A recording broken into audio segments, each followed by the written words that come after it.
नमस्कार दोस्तों, welcome back to my channel. दोस्तों आज हम देखने वाले हैं क्लास 12 केमिस्ट्री का, ठीक है, चैप्टर 2 जिसका नाम है सॉल्यूशन, ठीक है। उसका हम देखने वाले हैं सब्जेक्टिव क्वेश्चन, ठीक है। चलिए पहला क्वेश्चन देखिएगा, बहुत ही मोस्ट इंपोर्टेंट क्वेश्चन, ठीक है। डिफाइन मोल फ्रैक्शन, है ना। इसका देखिए आंसर कैसे कीजिएगा, देखिए, ठीक है।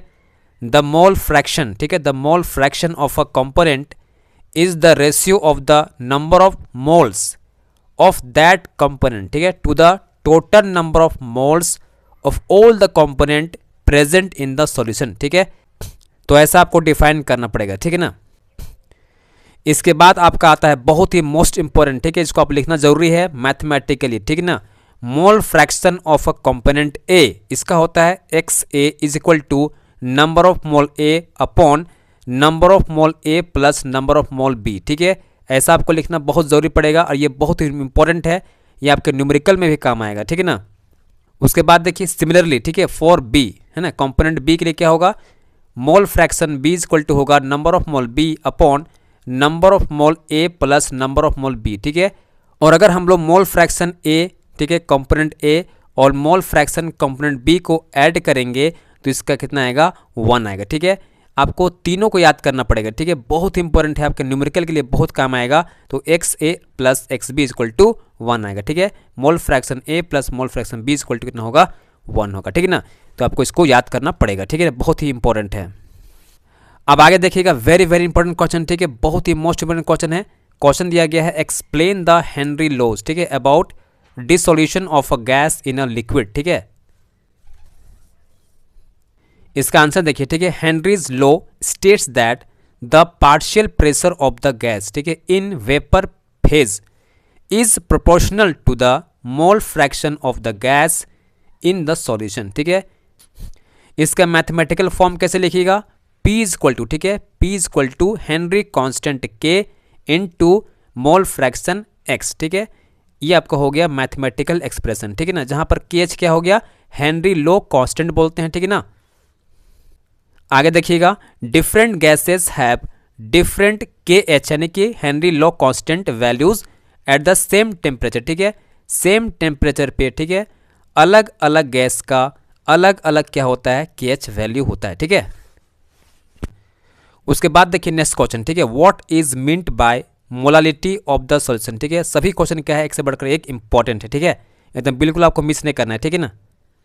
Molality is defined as the number of moles, ठीक है, molality is defined as the number of moles of the solute per kilogram, ठीक है, of the solvent. It is represented by small m, ठीक है।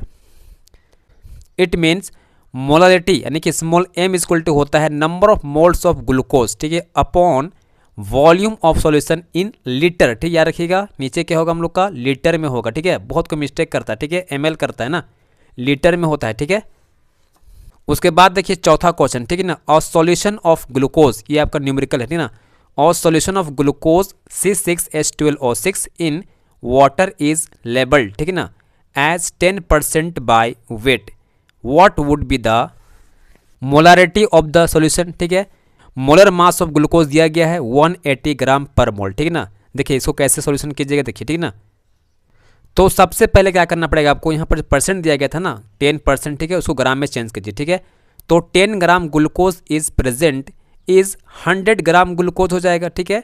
तो number of moles of glucose निकालेंगे, ठीक है, इन 10 ग्राम ग्लूकोज, ये क्या होगा, ऊपर जाएगा हम लोग का 10, ठीक है, और नीचे आपका आएगा मोलर मास, ठीक है, किसका, ग्लूकोज का, ठीक है, जो दिया गया था कितना, 180, ठीक है। इसको डिवाइड कीजिएगा, इसका आएगा 0.055 मोल, ठीक है ना। उसके बाद निकालेंगे 100 ग्राम सॉल्यूशन इज इक्वल टू होगा 100 अपॉन 1.2 ml, ठीक है। इसको डिवाइड कीजिएगा तो ये आएगा आपका 83.3 ml। अब हमको नीचे चेंज करना है, किसमें, वॉल्यूम किसमें होता है, लीटर में होता है, ठीक है। तो ml को चेंज करने के लिए आपको क्या करना पड़ेगा, 1000 से डिवाइड करना होगा। तो आपको डिवाइड करेंगे तो कितना आएगा, 0.083 लीटर में आ गया, ठीक है ना। अब हम लोग का जो डेफिनेशन है, ठीक है, मोलारिटी इज इक्वल टू कितना होता है, number of moles of glucose upon volume of solution, जो कि किसमें होगा, लीटर में होगा, ठीक है। हम लोग वैल्यू आ चुका था number of moles of glucose का 0.055 और ये भी हम लोग आ चुका है वॉल्यूम ऑफ सॉल्यूशन का 0.083। इसको डिवाइड कीजिएगा तो आपको अप्रॉक्स आएगा 0.67 ठीक है, कैपिटल M, ठीक है, मोलारिटी है ना, ये आपका निकल गया। उसके बाद देखिएगा नेक्स्ट इंपॉर्टेंट क्वेश्चन, ठीक है, right the application of Henry law, ठीक है, हेनरी लॉ का एप्लीकेशन क्या है इसको बताना है आपको, ठीक है ना। एप्लीकेशंस ऑफ हेनरी लॉ, ठीक है, नंबर 1 दीजिएगा, to increase the solubility of carbon dioxide in soft drink and soda water, the bottle is sealed under high pressure, ठीक है। तो हेनरी लॉ का ये पहला आपका एप्लीकेशन हो गया, ठीक है। सेकंड देखिएगा, to minimize the painful effect accompanying the deep sea drivers, ठीक है, oxygen diluted with less soluble helium gas is used as a breathing gas, ठीक है। ये आपका सेकंड हो गया एप्लीकेशन किसका, ठीक है, हेनरी लॉ का, ठीक है ना। उसके बाद देखिए बहुत ही मोस्ट इंपोर्टेंट क्वेश्चन है, डिफाइन आइडियल सॉल्यूशन, ठीक है ना।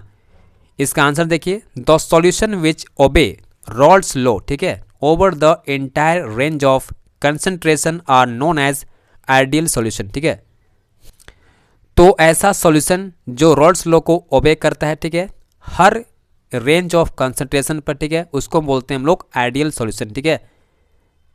फॉर इसका जो मैथमेटिकल टर्म है बहुत इंपॉर्टेंट है, ठीक है, for ideal solution change in enthalpy, ठीक है, change in enthalpy equal to क्या होता है, 0 होता है, ठीक है ना। और चेंज इन वॉल्यूम जो होता है वो भी क्या होता है, 0 होता है, ठीक है। तो इसका एग्जांपल में क्या दीजिएगा, solution of normal hexane and normal heptane, ठीक है, ब्रोमेथेन एंड क्लोरोइथेन, ठीक है, ये आपका एग्जांपल में आएगा, ठीक है।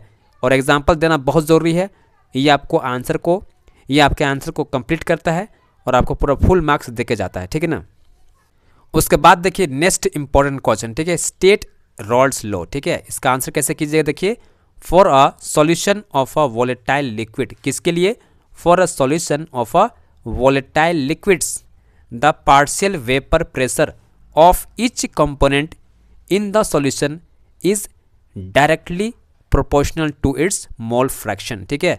Thus for any component partial vapour pressure it means जो P आपका होगा directly proportional to mole fraction होगा, that is P equal to P naught X होगा, ठीक है ना। जहाँ पर P नॉट क्या है, vapour pressure of pure component, ठीक है ना, और X क्या होता है, मोल फ्रैक्शन, ठीक है। तो ये जो आप टर्म लिख रहे हो ना इस प्रकार से, ठीक घेर के ना, ये सबसे इंपॉर्टेंट, ठीक है, आपको डेफिनेशन तो करना ही पड़ेगा, और डेफिनेशन के अलावा आपको ये जो मैं लिख रहा हूँ मैथमेटिकल टर्म, ठीक है, ये सबसे इंपॉर्टेंट, ठीक है। आपको एग्जाम में जो होता है ना, कॉपी जब काटेगा ना, तो इसी को देख के आपको मार्क्स देगा, ठीक है ना। तो ये आपको करना जरूरी है, ठीक है।